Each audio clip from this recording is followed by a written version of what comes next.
And good morning. तो बस देखिए, अब थोड़ी थोड़ी करके दिवाली की सफाइयाँ स्टार्ट हो गई हैं, क्योंकि अब आ गई है सर पे दिवाली। दुर्गा पूजा भी चल रहा है और उसी में थोड़ी थोड़ी करके सफाइयाँ भी चल रही हैं, क्योंकि अगर अभी नहीं किया तो बहुत हो जाएगा लेट। और घर में जब सामान होते हैं ना, छोटे बड़े बहुत से सामान, तो दिवाली में तो सब हटा बढ़ा के किया जाता है। आप लोग को तो पता ही है कि दिवाली में तो हर एक कोना साफ़ किया जाता है। कहा जाता है कि जिस तरीके से आप कोना साफ़ करेंगे ना, उसी तरीके से माँ लक्ष्मी का निवास होगा घर में।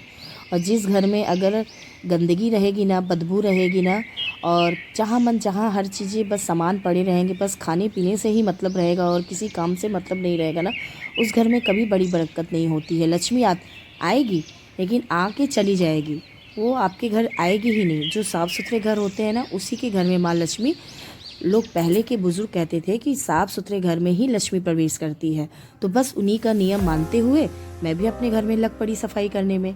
इसी तरीके से सालों सालों से चल रही हैं सफाइयाँ दिवाली की। तो मैंने पहले सोचा सबसे पहले मैं कर लेती हूँ रैक की सफाई। तो कॉकरोच ने इतना अड्डा मचा के रख दिया है मेरे घर को ना। कॉकरोच भी कहते हैं कि तू सफाई कर कर के मर, और मैं तेरे घर में आते आते नहीं थकूँगा। तो ये हाल हो गया है घर का। तो मेरे गले में भी पट्टा लग चुका था, कमर में भी पट्टा लग चुका था, लेकिन कॉकरोच घर छोड़ के जाने का नाम ही नहीं ले रहे थे। तो इतना माथा खराब हो गया था। और गले की आवाज़ भी देख रहे होंगे, एकदम गला भी मेरा जाम हो गया है। बाहर का रोज़ खाना पीना हो रहा है, आइसक्रीम वगैरह हो रहा है दुर्गा पूजा में, तो गले की भी पूरी बैंड बज चुकी है। और थोड़ी सी भी आवाज़ ऊपर नीचे हो रही होगी तो आप लोग कंप्रोमाइज़ कर लीजिएगा, क्योंकि क्या करें। तो बस मैं पॉलीथीन वगैरह भी न्यू मैंने ले आई थी, क्योंकि मैं बोर हो चुकी थी पुरानी पॉलीथीन देख के। तो मैंने सारा पहले एक एक रैक मैं क्लीन कर रही हूँ। क्लीन करने के बाद जो कॉकरोच वाला हीट होता है ना, वो डाल रही हूँ कि अब उसमें कॉकरोच 1 से 2 महीने तक तो ना ही आए, क्योंकि मैं भी ना काम करते करते बहुत ज़्यादा थक जाती हूँ। और कभी कभी गुस्सा आता है तो बस हस्बैंड और बच्चों के ऊपर उतार देती हूँ। तो ये हाल हो जाता है, क्योंकि जब तबीयत खराब रहती है ना और शरीर में चिड़चिड़ापन रहता है ना, तो काम करने का मन भी नहीं करता है। लेकिन कहावत कही गई है कि जब आप अकेले हो और घर का काम खुद ही आपको करना है, तो कोई दूसरे के ऊपर आपको तो निर्भर नहीं होना है, तो आपको झक मार के ही करना पड़ेगा। और काम वाली हो चाहे बाइदो हो, जो भी हो, वो आपका बस नीचे नीचे की काम करेगी, आपकी तरह वो आपके घर का मेंटेन नहीं करेगी। क्योंकि जो आप अपने तरीके से मेंटेन अपने घर को करेंगे ना, वो कोई दूसरा नहीं कर पाएगा। तो मैं किसी के ऊपर निर्भर भी नहीं रहती हूँ, और मैंने सोचा मैं थोड़ा थोड़ा करके तबीयत भी मेरी ठीक रहे और मैं अपने काम को बारीकी से 15 दिन में धीरे धीरे पूरी दिवाली की सफाई कर लूँगी। बस इसी तरीके से देखिए, मैंने पॉलीथीन काट लिया था। 1-3 रैक मेरे पूरे अच्छे तरीके से साफ़ हो गए। मैं भी आपको लास्ट में दिखाऊंगी। और नीलिमा तब से सब्जी वगैरह काट रही थी, उसको मैंने उसका अपना काम दे दिया था कि तुम तब से अपना काम करो, मैं थोड़ा थोड़ा किचन की कर ले रही हूँ सफाई। तो बस इसी तरीके से इधर के साइड के भी रैक साफ़ कर लेंगे, क्योंकि किचन में इतने सारे सामान हो गए हैं ना कि रखने की जगह ही नहीं बची है। अब कितना सामान मैं हटाऊं, कितना सामान रखूं, और फिर कुछ न कुछ दिवाली में शॉपिंग करने से कुछ न कुछ चीज़ें नई आ जाती हैं। अभी देखिए, मैं दुर्गा पूजा की मैंने अभी दिवाली के लिए शॉपिंग की। बहुत ही प्यारे प्यारे मैं छोटे छोटे कंटेनर लेके आई हूँ चीनी मिट्टी के। अब मैंने सोचा मैं उस तरीके से मैं अपने मसाले रखूँगी। और ये देखिए, इसको हटाने के बाद मैंने तो एकदम चक्कर आ गया। मैंने सोचा पहले ये रैक हटाओ। ये मैंने पर साल मैंने इसमें कलर किया था, तो इस साल भी मेरा कलर करने का मन था। फिर मैंने सोचा नहीं, कलर नहीं करूँगी, क्योंकि साफ़ सुथरा लग रहा है। इसमें मैं लगा दूँगी पन्नी डाल दूँगी प्लास्टिक वाली, और अच्छे से इसका डेकोरेशन कर दूँगी। और इसको यहाँ से हटा के मैं कहीं दूसरी जगह इसको कर दूँगी शिफ्ट। तो बस इसको मैं हटा रही थी, देख रही थी कहीं छिपकली वगैरह तो नहीं है, क्योंकि थोड़ा सा डर लगता है ना। और मैं बहुत बड़ी डरपोक हूँ। तो ये देखिए कितना सारा कचरा साफ़ करने के बावजूद भी है। तो बस नीलिमा हमको बाल्टी दी थी कि अब दीदी नीचे मत गिराइएगा, क्योंकि वो पानी वगैरह उठा चुकी थी। तो मैं इसी तरीके से सारा ऐसे करके उठा लूँगी और फिर फेंक दूँगी। फिर इसी तरीके से फर्स्ट मैं जाला मार लूँगी। एक दिन मैं ऐसे ही हाईवे की तरफ जा रही थी, तो बहुत ही अच्छे हाईवे में लेके बेचती हैं गाड़ी का सामान वगैरह ये वगैरह। तो मुझे ये बहुत अच्छा मुझे मिल गया आपका जाला मारने वाला। वो आप जितना भी बड़ा करेंगे ना, तो बड़ा होता चला जाएगा, छोटा करेंगे छोटा हो जाएगा। और ऑनलाइन ये आपको 800-700 रुपये का मिल रहा है। ये मैं 150 रुपये का हाईवे से ले आए उठा के। सोचिए कितनी बड़ी जुगाड़ू हूँ मैं। बस मैंने अपनी बेटी का लगा लिया था कान में बूफर, और बस गाने सुनने के बाद एकदम रोमांटिक मन से थोड़ा डांस करते करते मैं लग पड़ी थी एकदम सफाई में। इधर का उधर, इधर का उधर, इधर का उधर, सारे सामान तो मैंने तहस नहस कर दिया था। फिर सोची थी कहाँ रखूँ कहाँ ना रखूँ, नाच भी रही थी गुस्सा में, इतनी गुस्सा आ रही थी मुझे।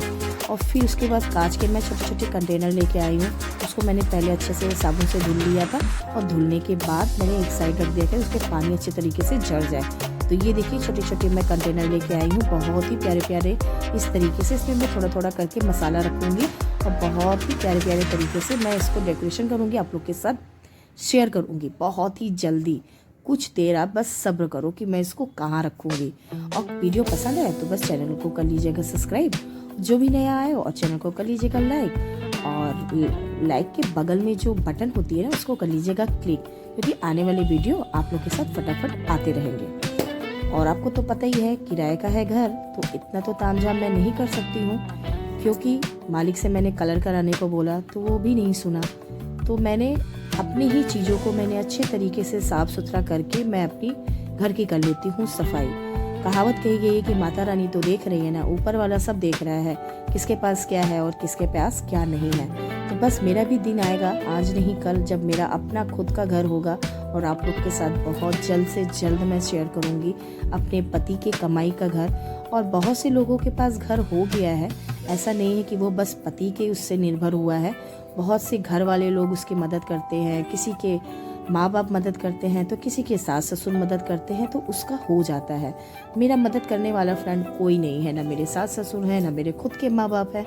जो भी करना है अपने ऊपर निर्भर होकर करना है, अपने हस्बैंड से कह के कराना है, तो देर होगा दुरुस्त होगा, टेंशन नहीं लेती हूँ मैं। और हस्बैंड को जब से बीपी वगैरह हुआ है मैं उनको टेंशन भी नहीं देती हूँ। तो इसलिए जैसी लाइफ चल रही है उसी के साथ में कंप्रोमाइज़ करती चली जा रही हूँ, और जब समय आएगा तो होगा। कहावत कही गई है जब किस्मत में कोई चीज़ होगी ना तो वो आपको मिल के रहेगी, वो आपसे कोई छीन नहीं सकता है। तो बस अलमारी को पहले मैं खींचूंगी क्योंकि सारे कचड़े आ जाते हैं। तो उसके बाद बस इसी तरीके से सारे अलमारी को मैं साफ़ करने के बाद नीचे का, फिर मैंने ये रैक को यहाँ पे शिफ्ट कर दिया। मैंने सोचा मैं यहाँ पे लगा के इसका एक नया लुक देती हूँ, तो ये अच्छे तरीके से इसमें आ भी गया था। बस इसी कलर का मैं प्लास्टिक लेके आ गई थी, और प्लास्टिक लाने के बाद मैं इसको यहाँ पे अच्छे से रख दूँगी। और रखने के बाद बस इसी तरीके से सारे डिब्बों को मैंने धुल लिया था और सारे सामान मैंने इसमें फिल कर लिया था और सारे मैंने सेट कर दिया है। और बस ये राइस कुकर मैं कभी कभी यूज करती हूँ। जब मैंने इसको खोला तो इसके अंदर भी साले कॉकरोच भर भर के भरे थे। ऐसा लग रहा था मैं क्या करूं क्या ना करूं, कुछ समझ में नहीं आ रहा था। फिर मैंने इसको पहले अंदर से बाहर से साफ़ किया, बाहर से साफ़ करने के बाद फिर अंदर से सारा माल निकाला, इतनी गंदा। फिर उसके बाद उसको राइस कुकर वगैरह को क्लीन किया। और उसी में गेस्ट भी आ गए थे गाँव से, तो कल गेस्ट भी आने वाले हैं, तो उन लोग का भी ख्याल करना है हर एक चीज़ का। भाई घर से मेहमान आ रहे हैं तो वो भी देखना है। तो मैंने सोचा राइस कुकर को अच्छे से मैं क्लीन कर लूँ, क्योंकि चावल बनाने में आसान रहेगा।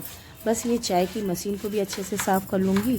और कभी कभी मशीनें यूज होती है ना तो उसमें चींटी वगैरह कॉकरोच वगैरह जैसे पता नहीं कहाँ से आ जाते हैं।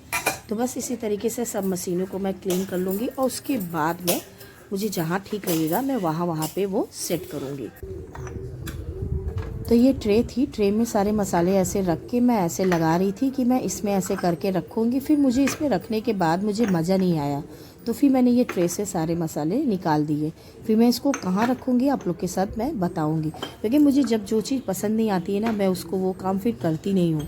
मेरे आँखों में बस वो पसंद आनी चाहिए, वो चीज़ें मतलब मैं नज़र में उठाऊँ तो वो चीज़ मुझे अच्छी लगे तो मैं वहाँ रखती हूँ।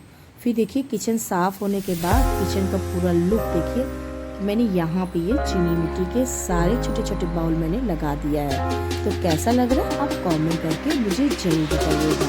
तो आधे से ज़्यादा मेरा किचन अभी साफ़ हो चुका है। फिर अभी 1-2 अलमारियाँ बाकी हैं, वो भी मैं कल धीरे धीरे कर लूँगी। तो इतनी मेहनत करने के बाद अब जाके मेरा किचन हो गया है क्लीन। अब किचन से मुझे छुटकारा मिल चुका है। अभी सारे रूम की भी मैं सफाई आप लोग के साथ जल्द ही शेयर करूँगी। वीडियो पसंद आया हो तो चैनल को कर लीजिएगा सब्सक्राइब, लाइक और शेयर करना मत भूलिएगा। जय माता दी, बाय बाय, सी यू।